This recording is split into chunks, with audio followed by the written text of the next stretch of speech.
Hi everyone, welcome back to my channel. I'm Isabel and this is my library. In today's video, we will be setting up my reading journal for the month of April.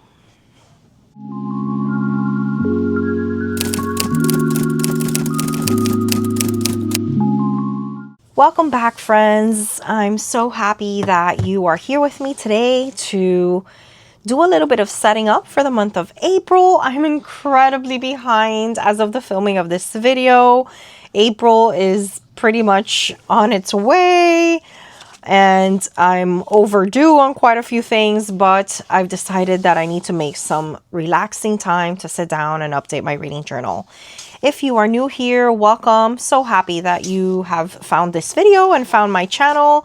I hope that you like what you see and that you decide that you'll want to stay. So make sure that you subscribe, like this video, and let me know how your reading journal is going for 2026.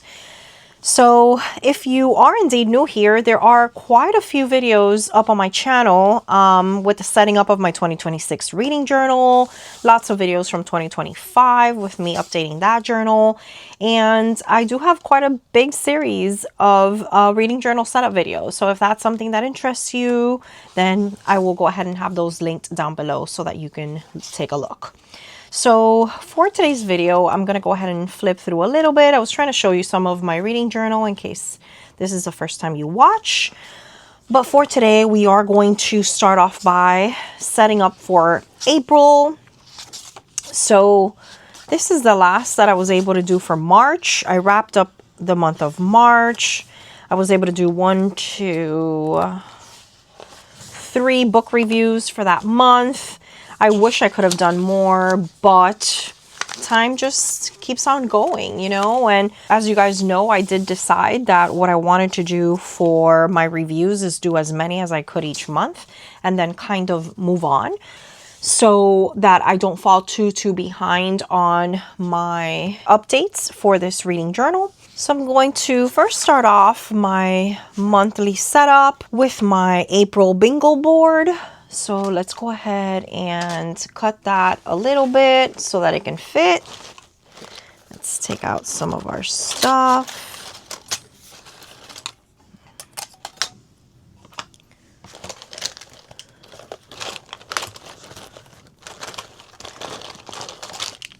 So I always get a lot of questions about different things. So I'm, trying as much as I can whenever I film a new video to include a lot of answers that I get from my other videos. That way, if this is the only video you've seen, you kind of get some of those answers. But yeah, so a question I get often is, how do I make my bingo boards, or where do I get them? And for the past couple years, I've been using this kind of bingo board for the month. And I just really got these off of Etsy. I found a couple shops that made bingo boards for each of the months. And I bought the printables of them and then just went ahead and printed a bunch of them out. And I used different ones for each of the different years that I've been doing this. You can totally make your own bingo boards. Canva is very user-friendly. You can make them there if you'd like. Or if you'd like to just purchase them like I did, you can get those from Etsy as printables, which is what I've been doing for the last couple of years. These have been very difficult to complete because they are 1, 2, 3, 4, 5 by 5. So last year, if you guys have been with me that long, you guys know that my bingo boards from before were 4 by 4 and I was able to complete them more often. Lately, it's been a struggle. I don't think I've gotten a single bingo board all year, but it is what it is, I mostly do this for fun. I don't necessarily have to complete it. I just like kind of documenting what I am reading. I think these I just do with a washi tape on the corner. So let me go ahead and get some washi. And I'm kind of looking at this like coral color. There is some stuff there that's kind of Eastery. So I think this will work nicely. This one in particular, I believe, is Archer and Olive. I do try to tell you where I get most of the stuff that I'm using, because that's always a question I get with most of my videos. But I don't always remember, guys. As you know, I've been doing this for so long, and I've accumulated so much wonderful stationery from different places. So if I do know, I will tell you where it's from. But a lot of times I have no idea where these lovely things came from. All right, I think we're good. So we're going to go ahead now and start setting up the right hand page. So normally what I like to do for this one is I pick this large drop cap letter for the month, and I put that on the side and then set up my TBR. So let me go ahead and grab that book.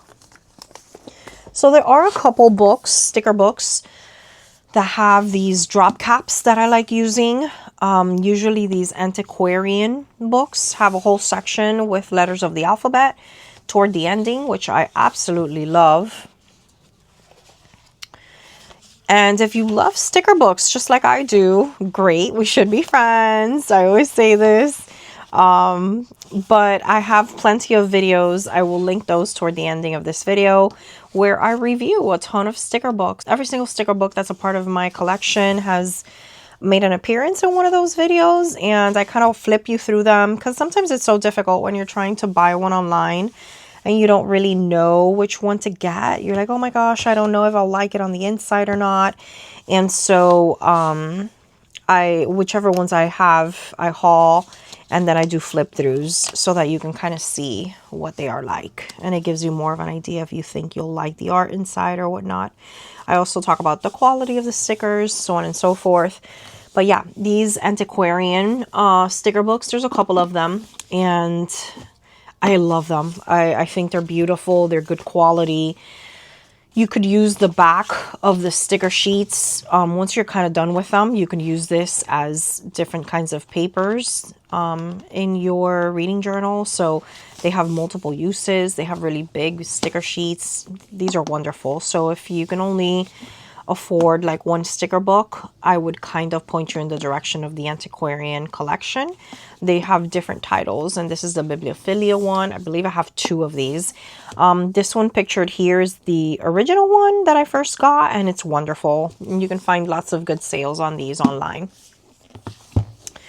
All right, so I have my drop cap A for April, and then I'm going to go ahead and write down what my TBR for April has been. Again, time has now passed, so I'm backtracking just a little bit. So I want to make sure that I include as much as possible on here. So I will begin jotting this down. And as always, I will fast forward you through this entire part. That way you are working with me, but kind of quickly. I will go ahead and pick a pen that kind of matches. And I'm going now with this coral pen. It is an Inkjoy. I do like to kind of test out my Inkjoys before I use them. I've mentioned before on my channel that I have like a love-hate relationship with the Inkjoys. I love the colors. I think they have some of the most beautiful colors. But for some reason, a lot of times I get like some that skip on me. And that's like a pet peeve for me, as I'm sure it is for a lot of you. I really hate when pens skip on me. So sometimes you just have to like warm them up a little bit, and then you'll get them going. Like right now, I think this one is good. So I'm going to go ahead and start creating my TBR for April, and I will fast forward you through this part.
right, guys, so I went ahead and added all of the books that are on my April TBR. If you would like to see my April TBR video, I do have that up on my channel, so you can watch me talk about all of these books that were in my plans to be read in the month of April. So now that I've gone ahead and set that up, I am ready to do a review or two, as much time as we have. And if you see here, I'm a little bit backed up with the pages. So this year I've tried including my reviews, and that has kind of made it so that the allotted pages that I have for each of my months has some wiggle room, and I've been doing pretty well with keeping up with that. I still do have all of these pages available to me for the remainder of the year, which I think should be good. It's just difficult to predict how many books I'll read and how many books I'll be able to do reviews for, because I'm kind of just going with the flow. And these couple months of the year I know are difficult, but then I have other months that it's easier for me to do reviews on almost all the books that I read. So I'm kind of keeping it open just for that. So the first book that I want to be able to do a review for is going to be How to Kill a Guy in 10 Dates. I absolutely love this cover. I think it's stunning. So I'm going to go ahead and do a review of this one. I think one page will be good enough, and I'm going to set that up for myself. My reviews, just so you can see, can either be one page or they can be spreads. Depends how much I want to say about the book or what I have to kind of feel like I have to include, or how pressured I am for time, you know. So each of these looks a little bit different with the amount of space. But since I am a little bit behind, for the sake of time, I'm going to do one page for this one. And I'll go ahead and pick up all of my stickers and all of that and begin writing my review. And of course, I'll go ahead and make sure that I fast forward you through this section.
All right, guys, so that was my review for How to Kill a Guy in 10 Dates, which, as you can see, has earned a 5-star from me.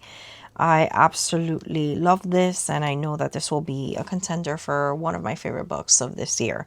If you haven't read it, you need to. All right, so the next book that I want to work on a review for now is This Thing Between Us by Gus Moreno. So I'm going to grab some sticker books that kind of fit the vibe of this, and then we'll go ahead and get started.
All right, guys, so I went ahead and completed my review page on This Thing Between Us by Gus Moreno, which, as you can see, I gave 5 stars as well too. It's been such a great reading month, guys.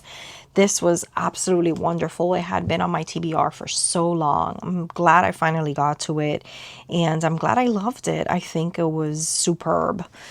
I left a little space here for my sticker. I do need to print those out. I will do that in my next video where I wrap up my entire month of April. I will also go ahead and put the sticker of the cover for How to Kill a Guy in 10 Dates here as well. I hope that maybe I can do 1 or 2 more reviews by the time this wrap up for April happens. If not, I'll be happy that I at least got to review 2 books in the month of April, and hopefully continue getting caught up in the next couple of months. So this is pretty much it for this video, guys. Thank you guys so much for watching. Please let me know how your month of April is going.